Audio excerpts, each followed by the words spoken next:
Welcome to the Co-Extrusion Podcast. It has been a while, but we're back. And so, JJ, I see you have some Cyberbricks in the background. Yes. Yeah, I've been finally got my hands on a few kits and 3D printed and assembled all these. I made one short so far and I have several more planned. They're really fun. Way more fun to play with than make videos on, so I've just been playing with them a lot.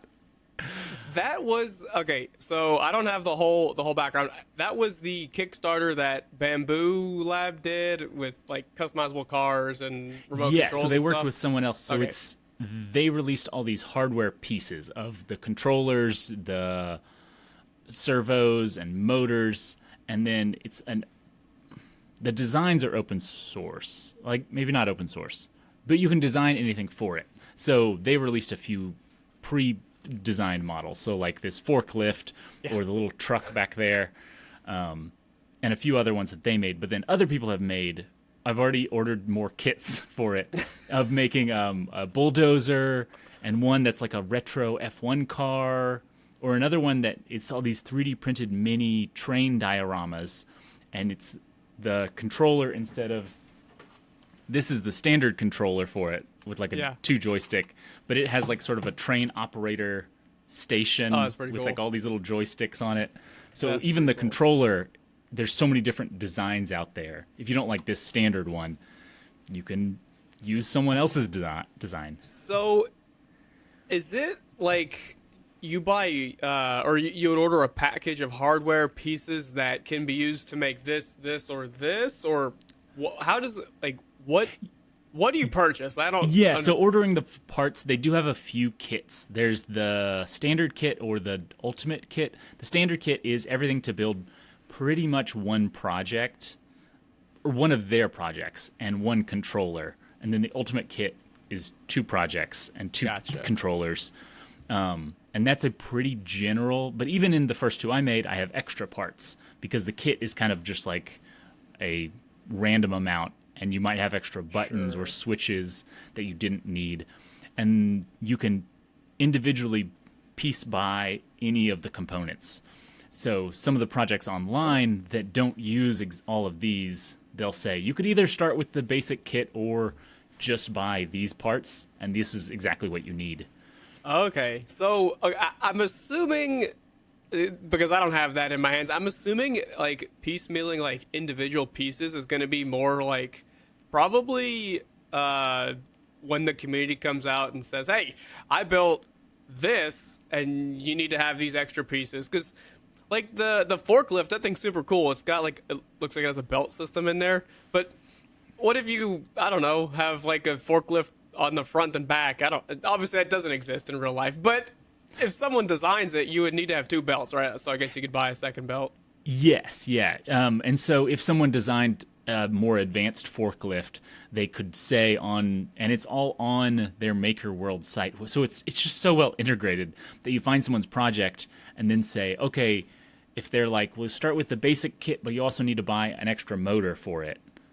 Sure. And so you click that link and it takes you to the store page and it already has all of the components in your cart ready to That's go. nice. And it's like, that's just next level like integration there. Yeah, I see this as a real world example here. Is like take a like a backhoe with a big arm, right? Mm-hmm. It's got multiple joints on it, so the forklift just goes up and down. But the big arm, the hand moves, and the whole. You might need like more pieces here. And yeah. I mean, I don't really know what you would do with that, but like it's just cool. So if someone designs it. Exactly, yeah. And I was looking at a big excavator model, and yeah, it has all the different all the different parts and arms to it. And some projects are more involved than others in how much the designer put into it. So I've got the stuff for a bulldozer, and it's like you could make the back scoop lift or back little attachment lift and lower if you have that servo. If you don't have that servo, it'll just sit there. Or if you buy extra lights, you can make all of the lights turn on, but the basic kit, you'll turn two of the lights on. So interesting. you can. So I'm looking Okay, so this is one of the few times I've gone to Maker World ever, if you can believe it. They have a Cyberbrick like button at the very top of the website, and is this just like a? It seems like this is a place to maybe purchase the pieces. Oh, there's a models tab. Okay, so it's just like a separate tab in Maker World for all the models. There's like a crane here, like a full-size crane. Yeah, the crane looks crazy. The R2D2, what the heck? Okay. And yeah, some of these projects It's wild. Are very involved. Or some are really simple, which is cool, like the different levels of complexity of what you want to dive into. Yeah, when I was in Detroit and they just launched this, they had a huge table setup with like 5 or 6 or I don't know how many. There's a lot of controllers, a lot of cars. You didn't really know what was controlling what, but it was kind of just like it was like a makeshift like world, and you could just drive the cars around on the streets. And this is kind of more like just like crash and bumper car style, like free for all, but I feel like there's so much more to it than that if you get creative. Like this person I'm looking on Maker World now built a steamboat, or it's obviously not real but like it's like, or a paddle boat. Yeah. And it actually floats and drives in water. And it's all like using the same a lot of the same components between each other. And then printing small parts for it. Like I have all these little pallets and miniature things that all like fit on the forklift. There you go. And just to like elevate it just a little bit more, make the experience just a little better. This is like adult Lego, or well, I guess Lego is. I know a lot. Like this is like a spin-off of Lego for adults, right? Or I feel like once I got a 3D printer, I haven't bought Lego since I bought a 3D printer, because I look at something and you're like, I could just 3D print that. I could make that myself. Well, I mean, we actually just walked. That's funny. We walked into the Lego store yesterday. So I say adult Lego, but there's literally like there's the side of the store which is for adults. Yes. But this is a level that's just completely different because you add electronics and you can choose your colors, right? Because you're 3D printing it yourself. So this Jeep, sure, like the designer of the Jeep printed it in army green, but like, who's to say I can't make it like Barbie pink? Yeah, and that's the cool kind of like deciding which color. Like this one, I used a purple and then matched the controller to it, so the controllers match the carts. That's how I chose to do it, but you can do whatever color, random rainbow colors that you want. Is just really cool.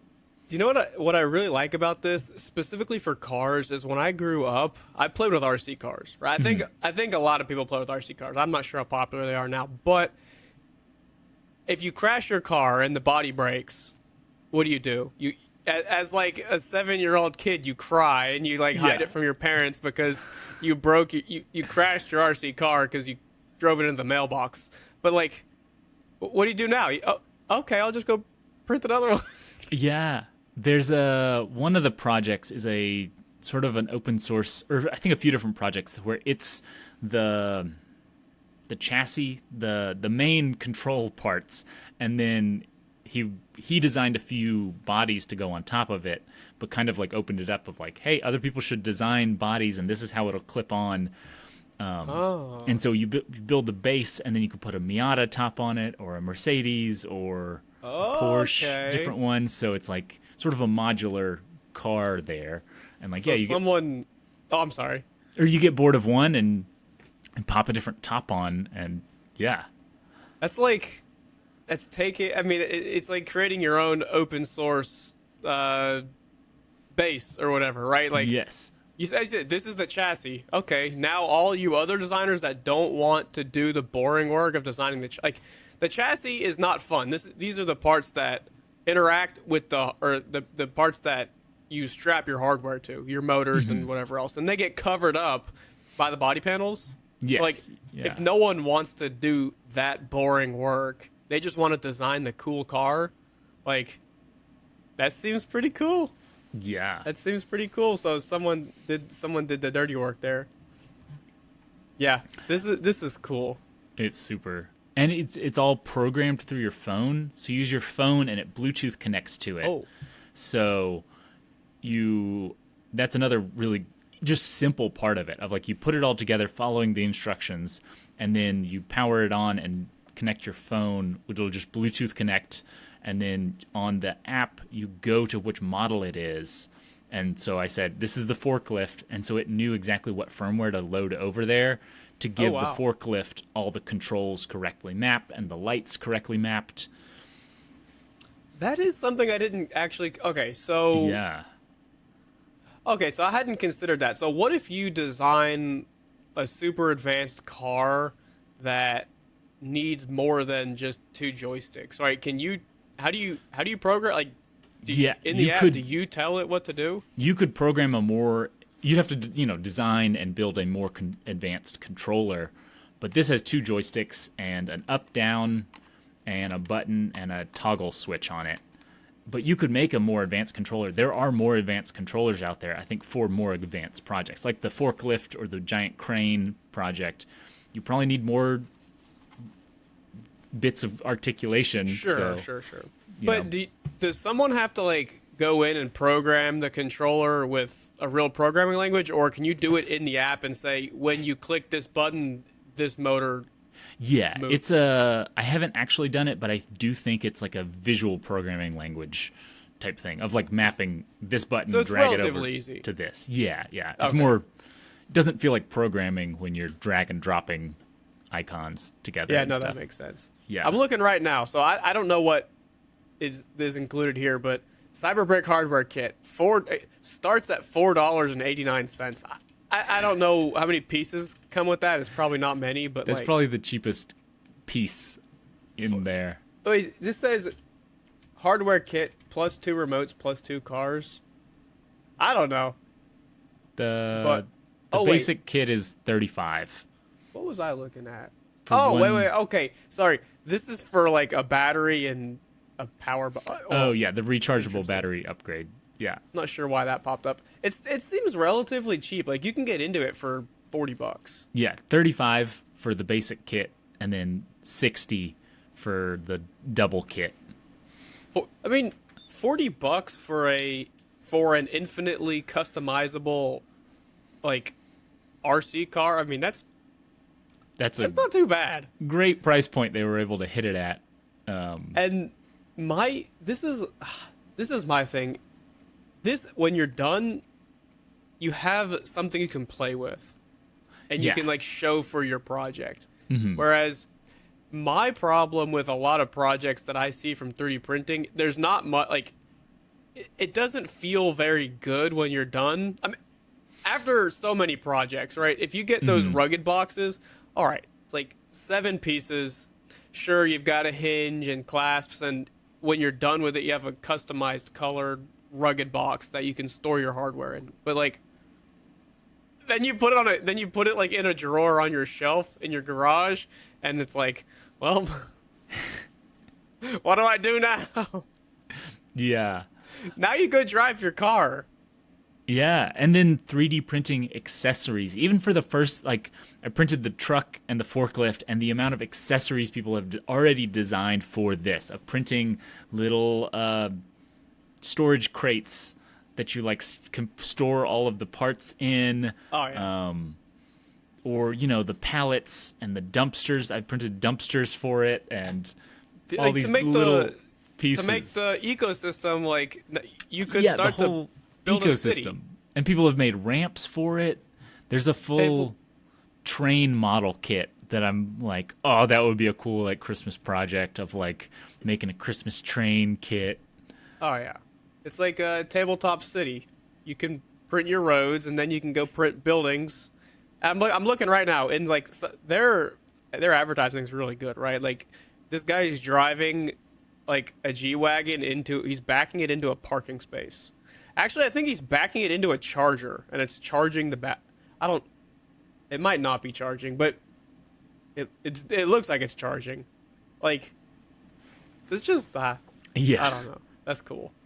It's, So this is super my fun. thought with Cyberbricks. So if or Cyberbrick or whatever they call it, if Bamboo's been able to do this, this is adjacent to a topic I feel like we've spoken about in the past, which is manufacturers including projects with the printer just to get you started.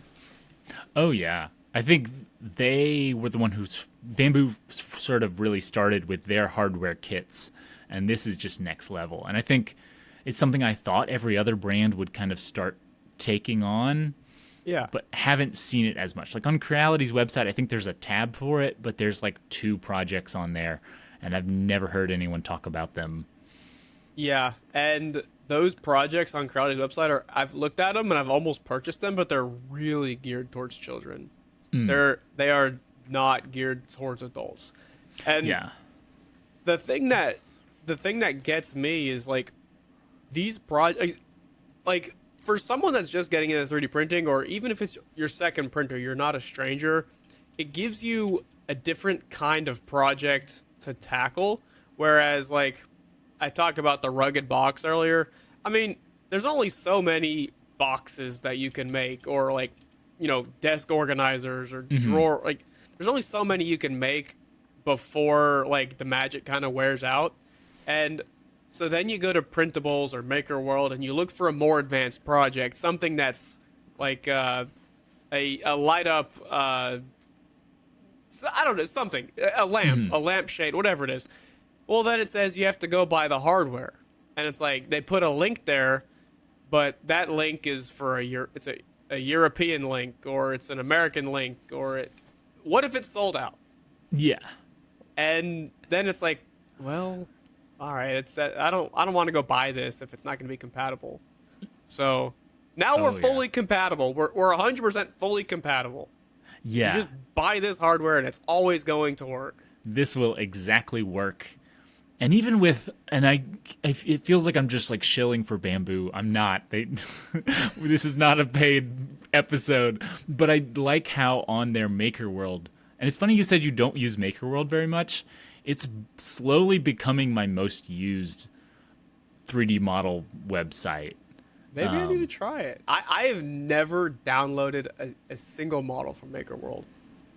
They do, another benefit is, so what I was saying was that on here, when someone does design something that uses a weird magnet, an M3 by 10 magnet or something, they will have a link at the bottom to be able to buy it from the Bamboo Lab store. Not like on printables or something, someone will have an Amazon link that they copy pasted in there. And yeah, you're totally right. It'll be a Dutch or Germany or England or something, other Amazon. But this one is like, no, it takes you to the Bamboo Lab store.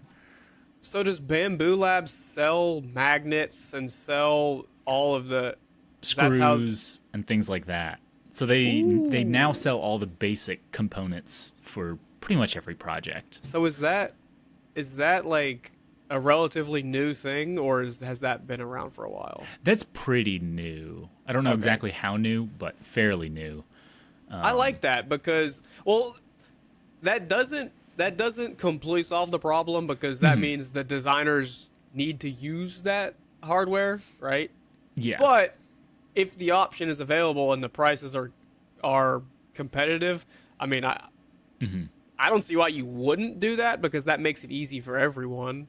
Yeah, and I think the designers do get an affiliate payback if someone does use their link on their model, which is super cool to like kind of help the designers out. And in general, the model, it's not obscure things. It's like, cool, use an M3 by 12 bolt. And it's like, cool, I know that I have M3 by 12 bolts. But if it's a weird size that I don't have, it's like, okay, cool, I can order 10 of them simply, and yeah. Yeah, so I'm looking at, it's funny, this is the very first model I clicked on Maker World. At the bottom, there's a bill of materials for a magnet, and it sent me to a Bamboo Lab page. They have magnets 4x2, 5x1, 5x. There's like all the sizes. All the little sizes, yeah. I mean, it's 20 pieces for $2.19. Presumably, you got to pay for shipping if it's not a certain. But like, that's actually pretty competitive. Yeah. That actually might be cheaper than Amazon. I do kind Yeah. of like that actually. That's nice. Yeah. So I feel like take it one step further, right? So this is who I know I've spoken about before, but Cricut or Cricut or how Yeah. they're the vinyl cutters. It's 2D plotting with a knife. I think maybe you can put a Sharpie on there and a few other things, but for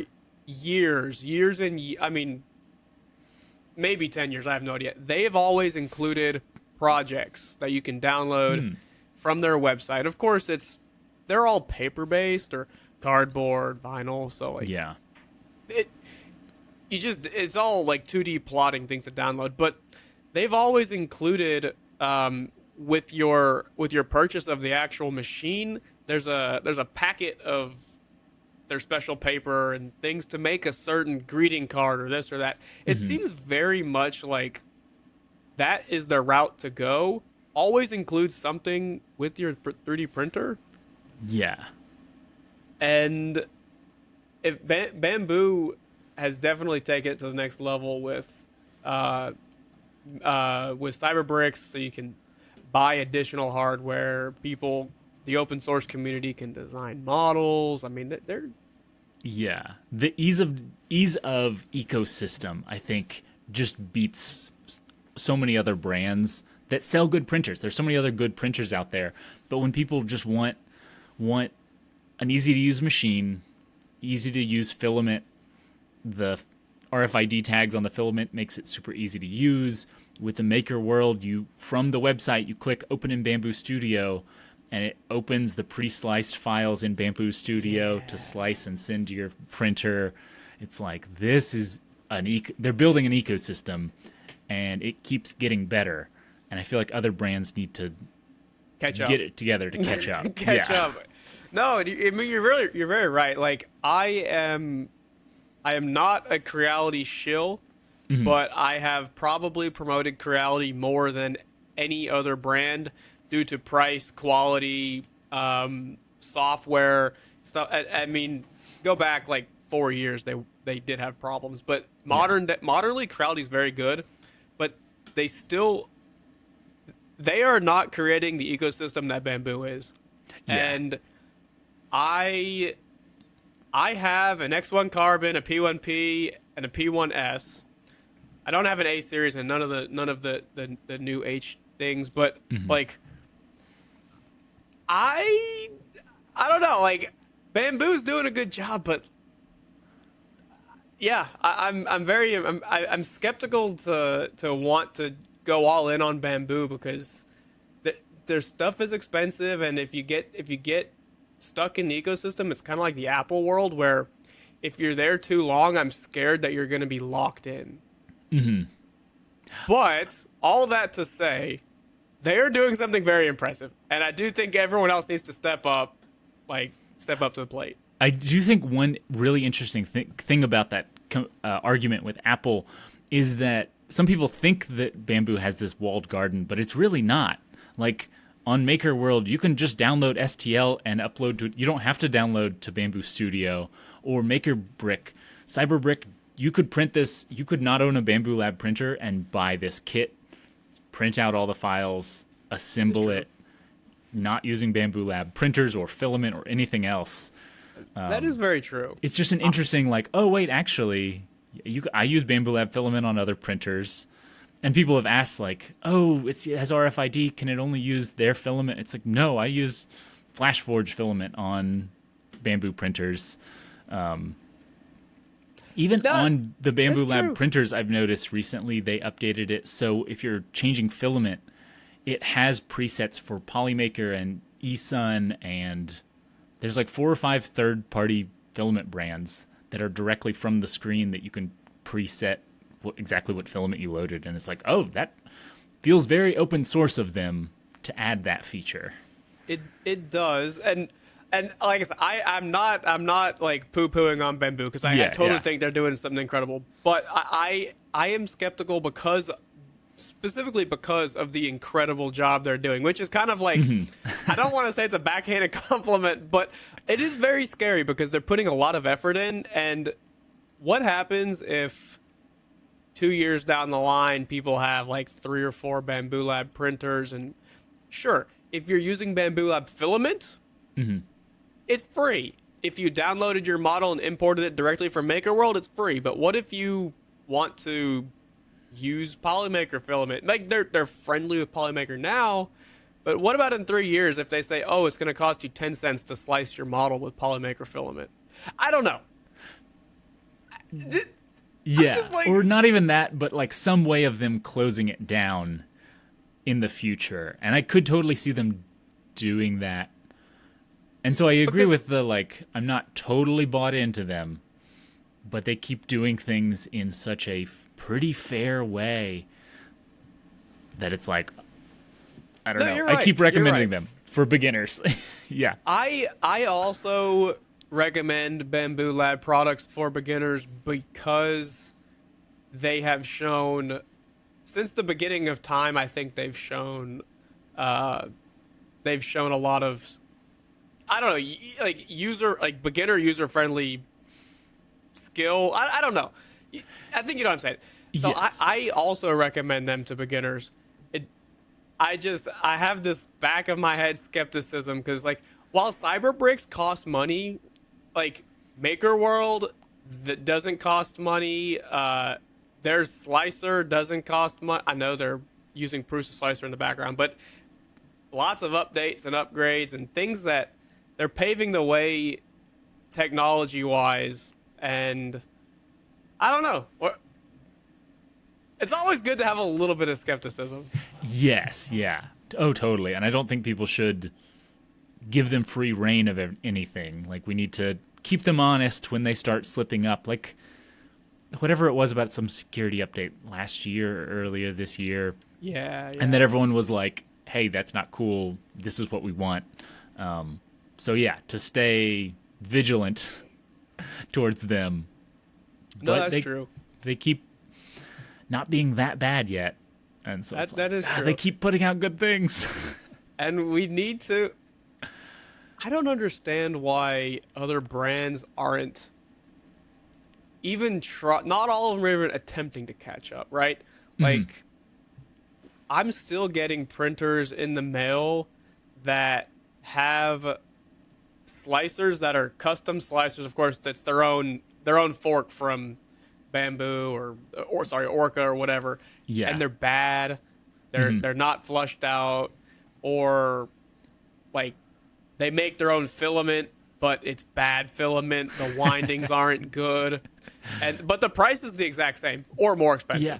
It's usually more expensive. Like with Bamboo Lab, now that they sell refills, the refills, if you buy, I can't remember what it is, 4 or 6 at once, they're like $12 a spool. And it's like, that's the best price of filament out there. Yeah. Once you have enough refill spools, or you can print your own refill spools, and it's like, dang, they're beating you on price as well, and it's really well round. And I think these other brands, maybe they look at Bamboo as so far ahead they can't catch up, but that's the wrong mindset. Yeah. And even if you aren't attempting to beat Bamboo, you should at least be attempting to be competitive with the other brands that want to be competitive as well. Like, if you have survived to today's market, you at the very least you have enough users that like people respect your company, and eventually you could start to go down a hill, right? Like, oh well, why would I buy another Anycubic when Bamboo is a little cheaper? Yeah, I think they're focusing on the wrong things. So many brands with focusing on putting effort into their slicer. Don't put effort into your slicer. Put effort into profiles and firmware for the printer. Or don't sell mediocre filament. Sell a good printer. Like, focus on a few things and do it really well versus doing everything mediocre. And hopefully brands will catch up. I think that's very true. I also think that's probably a pretty good place to end the podcast. This powerful words. I think a lot of the other brands need to take that to heart. Yes, yeah, this is a good time to wrap it up. But I think that was a good conversation. We post every week Fridays, 9 a.m. Yes. So, So if you, like and subscribe yeah. down below, and you we'll guys see you next aren't- week. we'll see you next week. See ya. Bye.